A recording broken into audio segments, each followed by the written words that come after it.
I'll stick with this. Children in the study, was this range of schizophrenia, was there like different medications? Were they all sort of similar in subject? That's a great question. We did try to find in the control group and in the intervention group something similar in demographics. So if we found a 13-year-old African-American male in the affected group, we tried to match for someone similar in the control group. And we also tried to match for severity of the disease. Some people are just starting to have schizophrenia symptoms. Maybe they're just 6 months, 12 months into this illness, and they might have a really different a level of functioning. And we also had an attempt made to know how much medication they were on. So if someone was on 30 milligrams of Zyprexa and someone was on 1 milligram of Zyprexa and was really symptomatic, we did have a way of measuring with that instrument, the PANS, how sick they were and how medicated they were. The other thing that was interesting too is that the California folks that did the VA study, they tried to correct for how much anticholinergic medicine you were on. So for instance, if you get stiff muscles from taking a medicine like Trilofan or Thorazine or something, you sometimes take the antidote for your stiff muscles, which is an anticholinergic medication, maybe benztropine, codentin, Artane, Benadryl, some other medications. But those medications have a pretty big cognitive effect. They might just knock 2, 4, 6 points right off your IQ.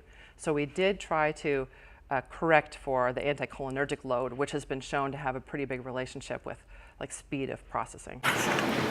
My other question is totally separate. I'm at WPI, and do you ever work with the interactive media game and development students? Such a great question, and I have tried, and just recently, since I'm just in Worcester, I did reach out to some of the folks in your department. And are you in that department?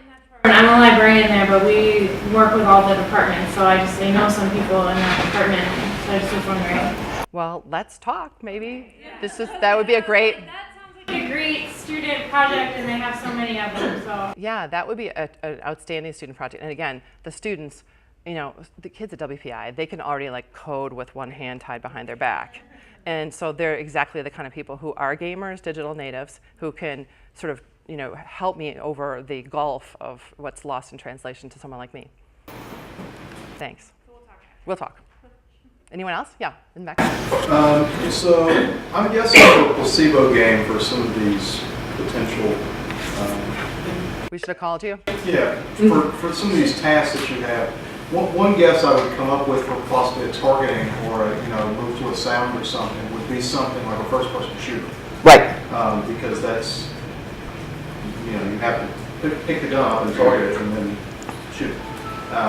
But that goes back to there are very negative effects from violent video games. Right, so getting anything like that through the Institutional Review Board, which tends to be a more conservative body in a medical school, would just be, something that I actually can't quite picture. And so I think in us trying to stay so far away from the fun games like the first-person shooters, that we probably overshot the mark because we were playing the most boring games like Hangman and stuff, and how many times can you play Hangman before you want to say that's enough? So I think a lot of what we figured out was that we needed a lot more talent in it, and there are now a lot more games that are not shooter games, but they're really engaging and high strategy and really intensive and with good graphics and good sound. So I think our timing was a little off for conducting the study as well, but that is also another story of my life. But anyway, go ahead. So I have also two completely unrelated questions. Cool. My first question is actually about the digital games you're playing versus analog gaming. I know that there was just that journal that came out called Analog Gaming Studies that's actually by 2 postdocs and then I think a junior faculty member. See, I don't know about that. Thank you. Open access, but it's targeting live-action role-playing games, tabletop games, and things like that. But one of the things that I was thinking about those systems versus the digital games where you have to put in a lot of game development and coding is that for analog games you have these systems like Fate, Fate Core, and Fudge, which just provide systems for game mechanics that then you can just do a blank slate, but you still do all of that character creation and stuff that people will do in MMORPGs. have you heard people using analog games for health outcomes? Because it seems like, given that they're very social games, you're in a LARP, you're walking around with other people. At a tabletop game, you have to both engage with the human beings who are at the table with you, but also with trying to figure out what your character would do as opposed to what you would do. So I'm wondering about your thoughts on those. Well, that was the best question of the day. No offense to the others.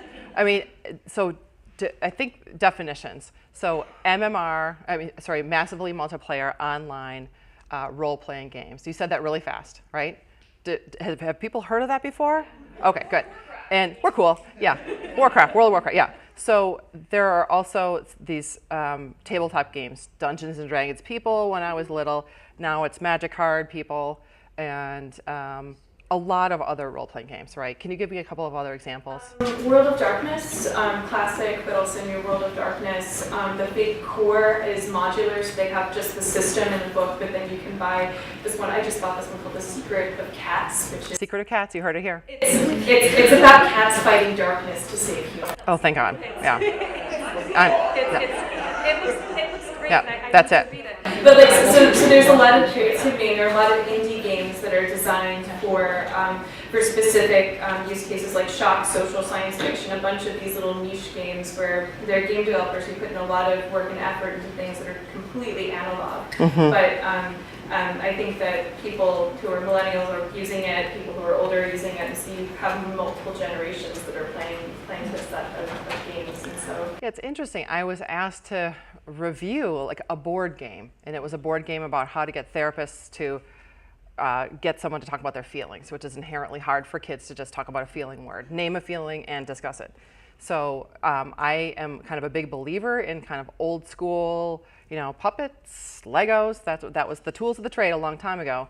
But there are now clinicians who are doing therapy by playing Halo in their offices with kids.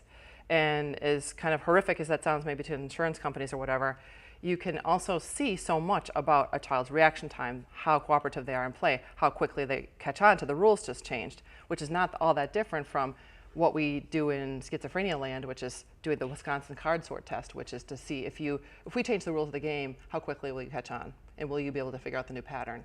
So I think you're talking about this convergence of the digital and the kind of the old school tabletop games and game design, game mechanics. And that is what I actually checked out of the library most recently, is just 101 game design textbooks, because that's where I'm going back to sort of basics and saying, what makes a game? What do you need to do to keep people engaged in a game, and so on. And I think those people know a lot about that, so I'm going to be reading that journal. Okay. Yeah, and my second question is a very different question, and it's I'm an older millennial, and I can play dual N back until the cows come home, and I know that it gets boring after a while, but I could do it for... So N back to a neurocognitive researcher means one thing. I have it on my phone, like all of those phone apps, but I'm wondering if there have been differences in your studies in the engagement of younger millennials, like, so just talking about digital natives, but the younger ones and the older ones, whether like more, I guess, executive function in older millennials keeps them more engaged, and if that's the difference between the adults that were in that study, or if it's a bunch of confounding variables, or if people have been studying now that you've got just such a swath of ages in digital natives, if you can do studies like that. I think it's going to be possible to do those studies. I don't currently do those studies, as you can see, but one thing that you're talking about is developmental stages. There are some gender issues, there are some stages issues, there are some SES issues, but games have, some people just love to play solitaire. I think my dad can play that for like hours, and I really cannot. And there are some people that just lose track of time and meals and going to the potty and everything on other games. And so to each their own, but we need to figure out more about that, because that's the activation of the limbic system. That's what keeps you hooked. That's where we can pull in the therapeutics. And so we asked game researchers, what were the bummers in your studies and what's the workaround? And that's what we're now publishing. So I think what you're talking about is how to individualize. We're always talking about individualized genomic medicine and how to figure out what med's going to be right for you based on your genetic profile. But we also need to do that eventually for games. But thanks, good idea. A couple more questions, Lance? You just mentioned this briefly, but digital natives being defined as everybody who's under 30 right now. Yeah, 1985. A lot of confounding factors, because if you're going to talk about social economic status, not everybody under 30 grew up with an iPhone in their pocket. And like, That's true. if that matters, if you're focusing on things like mobile apps for health, if you're sort of introducing a lot of new variables for people who maybe aren't as far into the digital native as you think they are just based on age. I think you bring up a great point with that too. Some of the studies they've done, they gave a whole bunch of kindergartners who weren't eating breakfast in a small town in New York iPhones, and they said, they disabled a lot of things, and they gave them just sort of a bare bones, and they said, your avatar, your little doggy is looking really weak and really wilting unless you eat breakfast. And then they said, you have to eat breakfast with your doggy. So the whole intervention was about getting kids in kindergarten in this poor city in New York, this poor town in rural New York rather, to eat breakfast. So they did it by introducing the avatar, having the kids eat with their avatar like perked up and got to school. And lo and behold, end of grade testing for that school showed that the kids who had this little iPhone intervention had much better test scores because they actually ate breakfast. And that saves principals their jobs and stuff. So it's a big deal. So I think that we used to say we can't do this study in this kid's home because not all the families have Wi-Fi.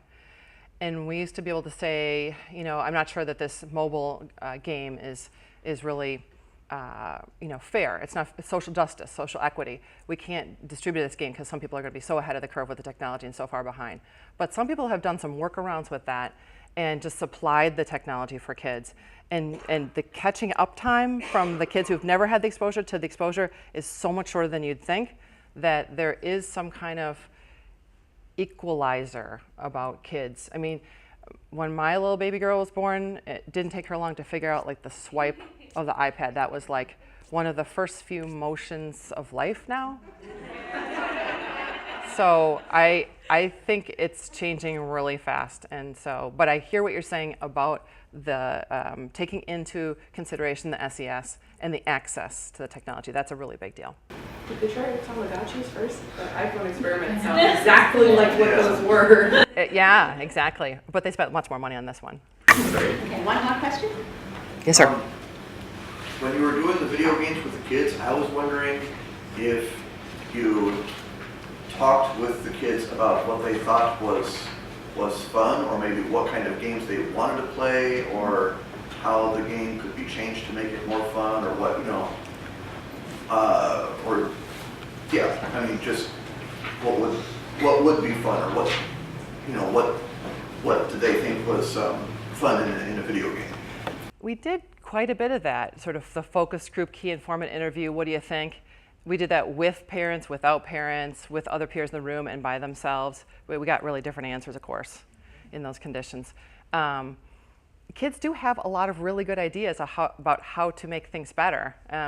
And I know a video game team that makes things at Baylor, a USDA grant-funded site, and they don't even start a project until they have that key audience has done, focus group city, until they've milked every last little information out of those kids. Then they make the game, then they go back and test it with those same kids, and they go round and round in that PDSA cycle for a really long time until they're ready to launch. So I think listening to the kids, listening to the millennials, listening to the digital natives, and really hearing what they want it definitely has to be a part of serious games that we're designing for health applications. And then my personal experience is that sometimes I play games that stop being fun, and I keep playing it anyway because Because it reminded you, that little number comes up in the corner and says, come back to 2048. Not even that. I'm a person that'll watch a terrible movie just because I've started it. And I'm like, well, I want to see how it ends. I believe completionism is a term that some of the game clubs use for that. Okay, all right. Well, you can consult a librarian. They have some really good ideas about how to get you some things that'll be really great. But anyway, just thinking about that with engaging people playing video games, especially if it's got an engaging storyline. A storyline is key, and that's another reason. Had we had a little bit more time, I would have said, the kids don't play Dance Dance Revolution because there's no storyline. They just get done, they win, they beat the game, whatever. If you have an engaging storyline and you can weave that into multiple parts of it, then you have a much better story that will really hook people. That's what's happening now. Thanks. Good point. Thanks. Thank you very much, Yeah, thanks.